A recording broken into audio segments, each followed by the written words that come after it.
Welcome to the Society Pod, a podcast for entrepreneurs, marketers, and leaders. Here's your host, Jessica Yarmy.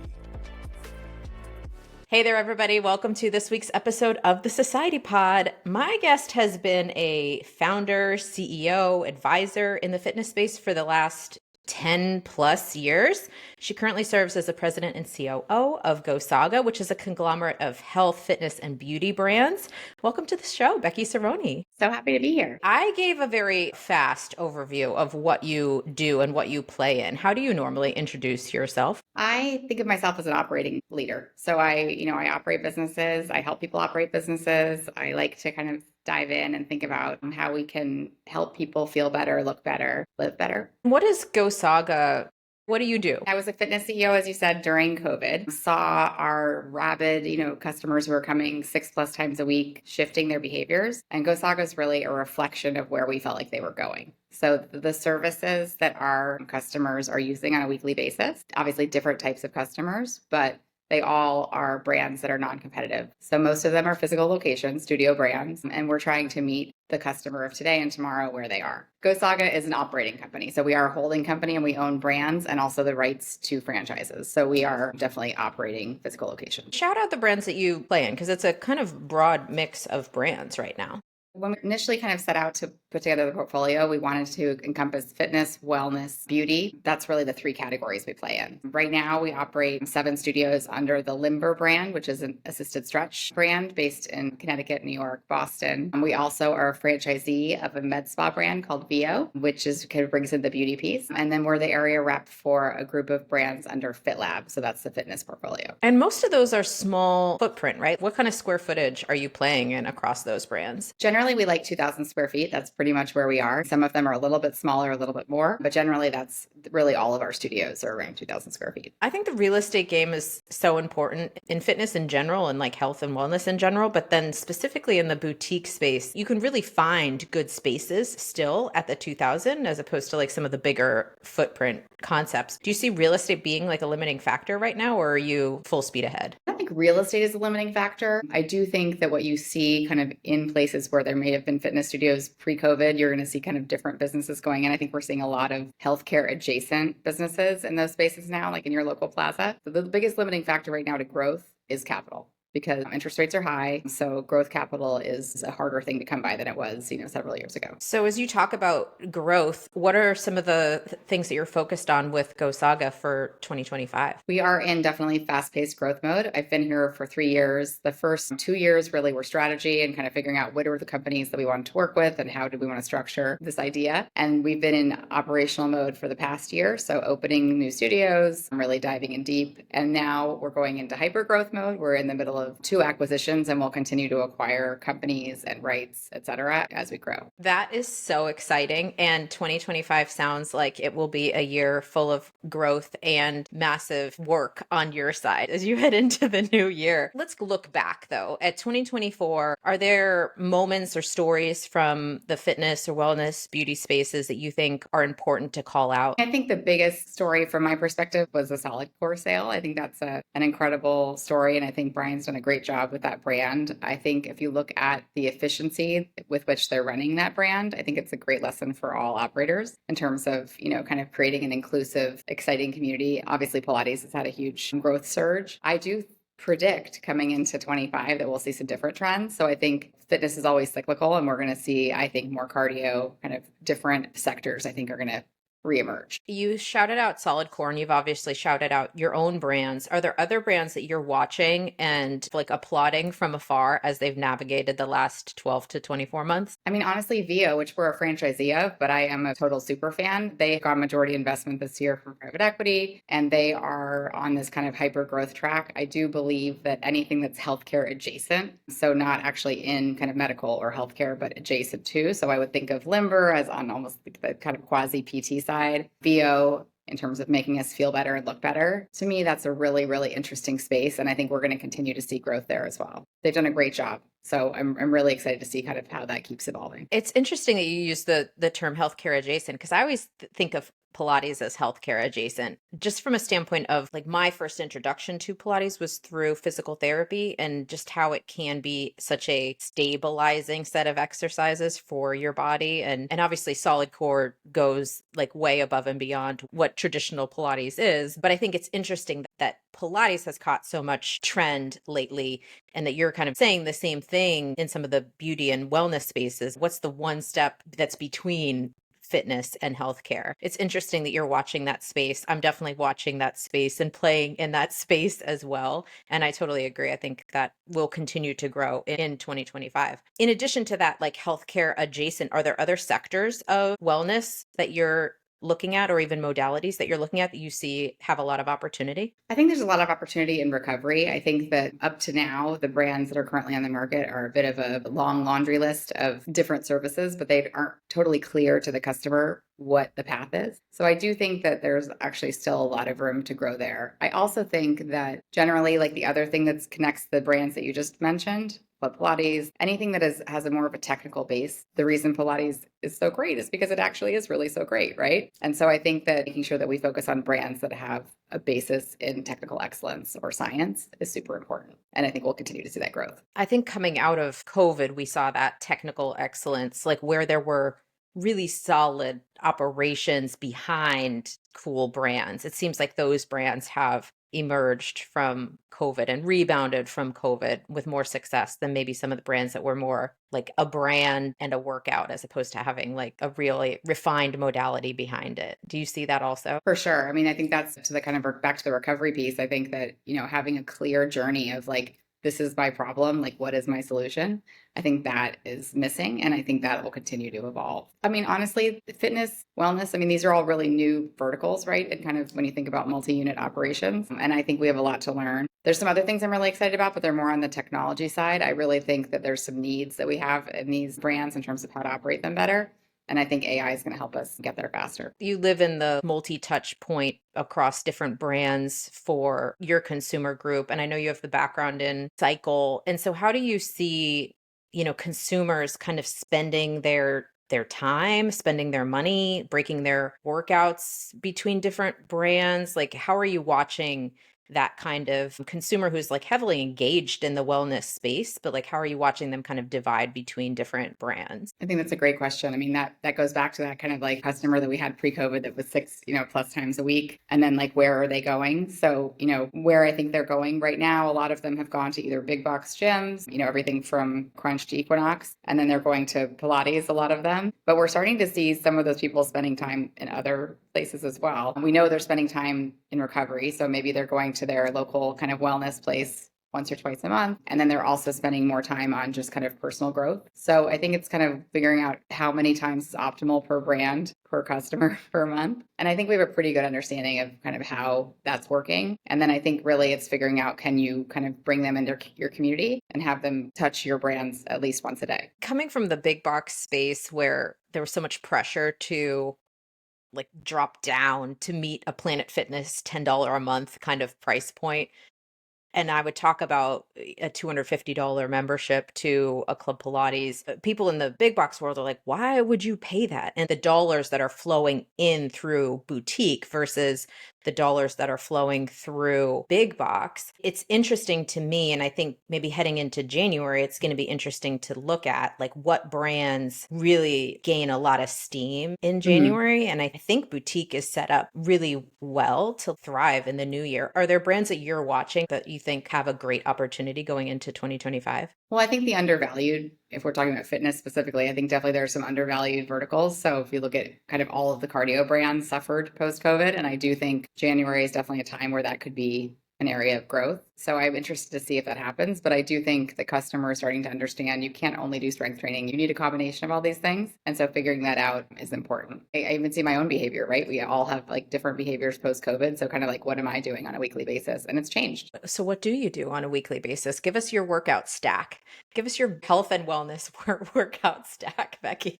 I actually love like my local boot camp. I go to my local boot camp. I try to go at least 3 days a week, and that's mostly strength training for me. And then I do love hot yoga. I love it, but it's a once a week kind of thing for me because it just takes too much time. If I have extra time, I love tennis, I love running, like I love being active in general and spending time with my family. That's really what I'll do if I have like a choice. We're in the resolution season right now. And I think your call out of being active with your family, there's like the pickleball trend that's happening in a big way, or paddle, maybe bringing renewed interest into tennis. There's a lot of renewed interest in fitness and wellness in general, but then there's also a lot of interest in holistic health and having your high intensity, but then balancing it with recovery or a more passive fitness kind of offering. I think this quarter is going to be very interesting for the fitness industry and the wellness industry in general, because I think it's going to magnify some of the spending shifts that we've already been seeing in the space. And I think these first 3 months are really going to show, now we see it, like this is what's happening. This is where the dollars or the percentage of wellness spending, this is where it's going. Totally. I didn't even mention med spa like in my weekly, but I definitely am there once a week. And, medical spa, I was at a conference internationally recently and talking about what that means in the US. It's very different than other countries. But to us, it actually includes wellness. There's so many kind of evolving technologies, whether that's laser, talking about hormone replacement. There's just a lot of things as I age that are more important to me to make sure that I take care of myself. I don't think consumers are as price sensitive to those kind of offerings as they maybe used to be. And I think there's now the investment that a lot of people are making into GLP-1 or like an Ozempic kind of offering. And so if you're making that investment already, the big but smaller investments are also like, why wouldn't I also do this to complement the work that I'm doing on the Ozempic front, or the dollars that I'm spending on the Ozempic front? And I think there's going to be movement in dollars. And I think we already are seeing it, but I think it's definitely going to be magnified in this new year. There's so many different things that are emerging, and they're not inexpensive offerings. Well, and I think to your point, like I think we don't like to talk about in fitness, they don't really like to talk about weight loss drugs. And you need to, because I mean, we look at the rise of kind of use in the US and we look at the kind of health benefits for lots of our population. Then we have to think about, number one, how can we do that safely, which we definitely offer at our med spa? And number two, how can we support those customers in that journey by developing really great healthy habits, right? We want them to like maintain muscle mass. We want them to feel good. We want them, surrounded by a community that's supportive. And so I think that piece of it is incredibly important for us to talk about. I think it's going to impact everything. Like it'll impact fitness and fitness usage. It'll impact athleisure, clothing purchases, and like anything that's attached to beauty, because where you start to like feel good about yourself, you just start to like really go down that path. Okay, if this feels good, then let me double down. And that's not a bad thing. And I think people don't realize the amount of spending and maybe girl math manipulation that can go on, especially when you're in a dry January moment. Let me take the dollars that would have been spent on alcohol spending in January and let me put that toward beauty spending. Let me put that towards self-care. And self-care could be something at a med spa. It could be something at a boutique fitness studio. It's a shifting time right now about how people spend money and how they look at spending money on themselves, on their preventative health, on their self-care. When you think about preventative health, that's the key, honestly, for all of these, the kind of what I call that healthcare adjacent, because what we all want is to keep moving comfortably. And that's really what Limber does, right? We want to keep moving comfortably. We want to feel great. We want to look great as long as we can. And I think there's just so many opportunities for us now to explore different ways to do that. And my thing is with fitness has always been that, you have to like what you're doing for it to make sense, because customers don't stick with workout plans if they don't love them. And so it really has to appeal to their hearts as well as their bodies. I totally agree. You're talking about longevity. I just did a podcast with Jim Crowell, and he's opening a longevity concept.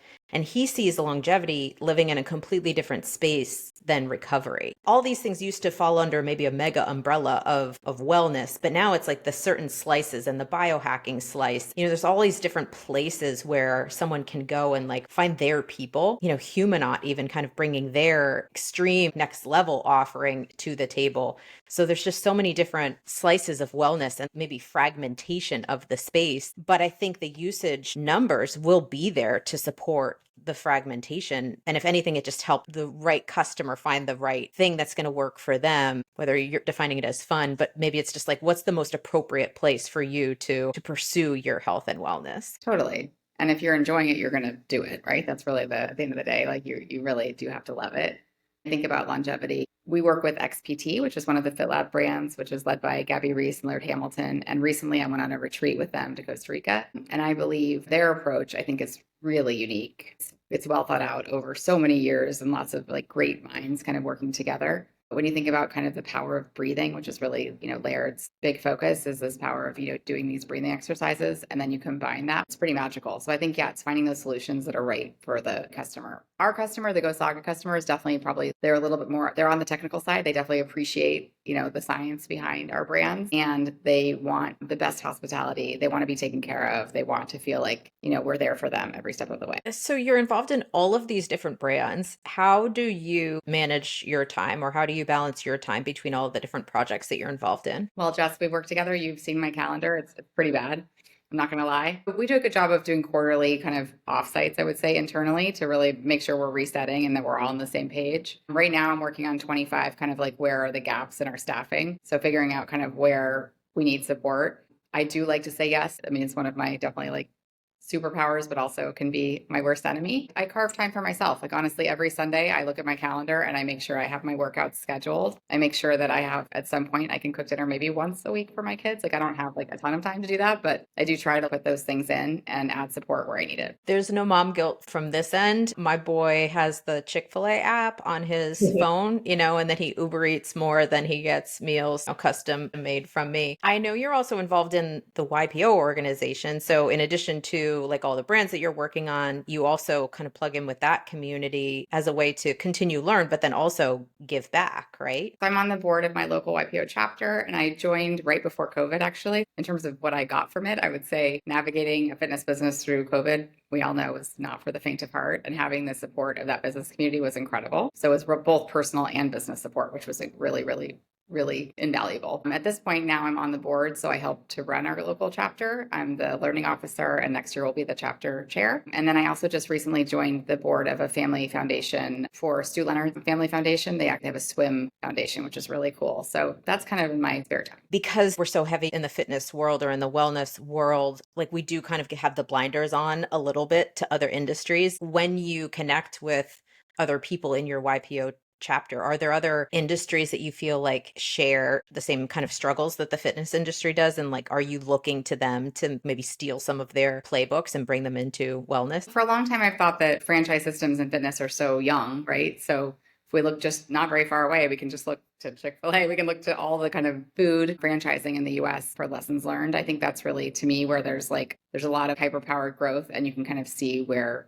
they've evolved. This is really nerdy and technical, but on the COG side, in food and, kind of fast food, there are really great labor models. And we don't have those in fitness. And it's probably why a lot of the brands have failed. I think that that's something that definitely is needed and we can learn from, in fitness. But I also love just kind of hearing really cool things that are happening, whether it's in retail, or recently met someone who was acquiring companies in Japan because they have issues with succession. I think there's just so many amazing things happening around the world. And I do agree, we can't stay in our silo. It's super important to kind of look to others for inspiration and learning. So speaking of leaving the silo, if you weren't working in health and wellness, what would you be doing? Well, I had another career before this. I managed global science programs for big NGOs. I love science. I probably would do something on that. Again, I definitely tend towards the more technical personally. My passions personally would be travel. So there probably would be something that I, related to that at some point. Okay, we'll be on the lookout for a side hustle coming. GoSaga travel, or it'll just be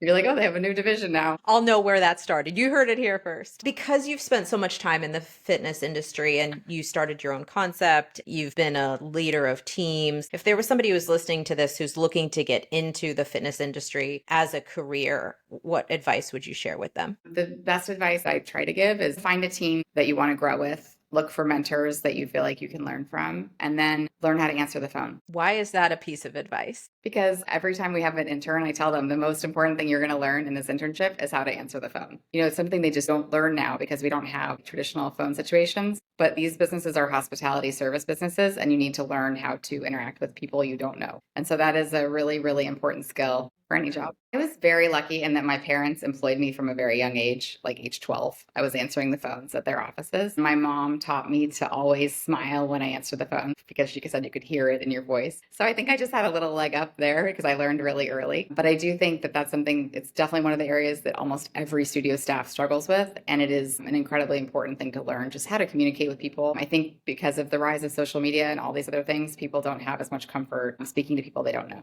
You know, Grant Cardone, he employs his daughter and he makes her do, 100 calls a day, something like that. I'm not there with my son yet. I don't think I would trust him to answer the phones. You were at 12, you were making phone calls. At 12, I actually had my first business card. My dad actually just made me this beautiful book for my birthday, which is so sweet. And it has a picture of my first business card, which had a teddy bear. And it said, Becky is my name, babysitting is my game. My first slogan. So you kind of had like a little bit of an entrepreneurial bug from a young age. Yeah, no, there's pictures of me at like age 4 with the desk, getting ready to go to work. You spent a lot of time on the science side, like working in the companies you were talking about. And so like what inspired the evolution into the fitness world? The common thread is that I've always done things that I like, which is important for me. So I'm not really interested in doing things that I don't find interesting. And I have not done them. When it started, it was because I loved traveling and I wanted to live in these really cool places. And going and doing field work was a way to do that. So living in Costa Rica or the Caribbean, I was like, oh, I can do this if I'm, doing field work. That makes it like, okay. And then, it evolved from there to managing these programs around the world. Fitness was always a tool. It was like I wanted to go diving or surfing or hiking. And I always wanted to feel like I wasn't going to get hurt or I was comfortable doing those things. And so fitness was really for me like utility. And then in 2013, I opened a studio because I moved to Texas and there weren't any. So it was really like my own need for studio. And then I did really well. So I opened another one. If a young professional is listening to this and they're like, follow what you love, that sounds like a great thing. But how do I get to that? Or how do I make that into a career? What advice would you share? It's the small choices. I really do believe. I know that sounds trite, but for me, it was picking University of Miami for graduate school I actually picked it over Columbia. Like it just was the right choice for me. So I think learning to listen to your gut as you make decisions in your life is really the point. And then not being afraid to be gritty. I've stuck with things. I worked really hard. I've been dogged in the pursuit of a role if I felt like it was the right job for me. So I think definitely you have to be your own best advocate and you definitely have to just stick with things. It's not an easy road. And I do think the people who stick with it are usually the ones who end up in a better position at the end of the day. As you reflect back on your 2024, what are you most proud of in your past 12 months? Opening the first med spa. I mean, it's something I've been working on for, a couple of years. So the fact that it opened in November on time and we have an incredible team in place, that piece of it, I would say I really care about my relationships. My business relationships and personal relationships to me are the most important thing. And so those friendships like you, having these, people that we care about, that we work with, to me, that's really valuable. And so hoping to support the people on my team as they grow, and then also just valuing each of them as people. And then what 2025 resolutions are you working toward? 2025, I think, is going to be really fun. I don't really make resolutions, but I definitely feel like there's probably a focus. I'm actually turning 50 next week. It's going to be a lot of fun travel that's associated with that turning 50. So I'm very excited to spend time with family and have some great trips. Do you feel like there's going to be a midlife crisis moment? Is that what we're addressing with all the travel? No, actually, it's more that my kids are getting older. I have a little more freedom. So I feel like that's the piece. I have one daughter in college. I have another one going to college next year. She just got in last week, which is exciting. And a 13-year-old. So I think it's more just having that little bit more freedom as they grow. And then in terms of like work, I mean, I think that, GoSaga is going to have a very, very big growth trajectory in the first quarter. And then it'll all be all about kind of how do we handle that as gracefully as possible and make sure that we take care of those brands in the way that they deserve to be taken care of. If there was a moment where you weren't successful, what helped you navigate that setback season and like helped you get to a comeback season? I had some bumps in 24 personally, for sure. Allowing yourself to feel the bump is super important. I think being able to say, okay, this is just a rough moment and it will pass. I know that. I've had enough of them to know that they do pass and the other side is always better. So I think that piece of it, I mean, going through COVID, running a fitness business, we had to close many of the studios, having to lose lots of staff. Those were really tough times and they make you stronger. You don't have that shine of youth, maybe that kind of like glow that was so much easier, but you understand the gratitude for the things that are incredible in your life. In my case, my family is always going to be that kind of top thing. I definitely agree with the gratitude kind of sentiment. I think that just helps keep you grounded in general. You've shared a lot of great things with us today. Is there anything that's top of mind with you that we haven't talked about that you want to dive into? I'd love to turn the tables. I want to hear what's going on for you in 25. I have many goals. I was just chatting with Alicia Miller, who is in the franchising space heavy, and she's connected between like private equity and franchising. And her recommendation for a 2025 resolution is to like go in knowing who your board of directors is. It's part of why I like to podcast is because it makes me catch up with people who I see as part of my board of directors, but I don't always connect with frequently. So it's a good structure to help me kind of stay connected to people, but maybe being more intentional about that and then being okay with or giving myself permission to ask those people for help when I need it, as opposed to just standing in the storm alone and being like, I got this, it's fine. But I think anytime you have people in your corner, and you're definitely one of those people for me, where I can pick up the phone or I can text you and you have a perspective that comes from all of the years of experience that you have. And even if it just helps me shortcut something, like it's just a time savings or it's a stress savings or it's just a different way to like think through a problem, I think that's invaluable. And in the era of ChatGPT, where we all think we can just pull answers from the internet, I do still believe it's important to be able to pull answers from people. I love that. I think that's incredible. Yeah, the power of people is definitely, maybe that's the theme for 25. Well, especially with you and how fast you're growing your concepts and acquiring new concepts, people's definitely a critical part of it. So thank you for being on my board of directors. Thank you for sharing everything that you share and value that you bring to the fitness industry and for being a trailblazer in the space. And thank you for everything that you shared today on the Society Pod. Thank you for having me. We hope you enjoyed this episode of the Society Pod.